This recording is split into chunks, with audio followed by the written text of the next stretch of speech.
હર હર મહાદેવ મિત્રો, આજે આપણે બનાવશું મેથીના પરાઠા. આપણે ચાળેલો લોટ લીધો છે ઘઉંનો. આપણે મેથી અંદર મિક્સ કરી છે.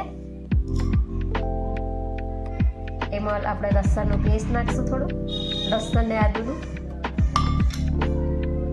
એમાં થોડીક આપણે ખાંડ નાખશું, જેથી આપણને કડવાશ ના લાગે. હવે આપણે મસાલા નાખશું અંદર. થોડી હળદર લેશું, મરચું પાવડર લેશું, આખો મસાલો લેશું દરેલો.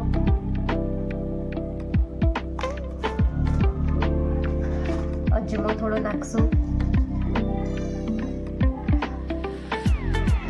સ્વાદ અનુસાર મીઠું.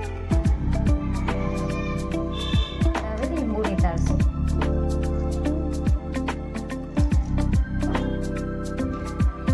અને થોડું તેલ લેશું, 2 ચમચી.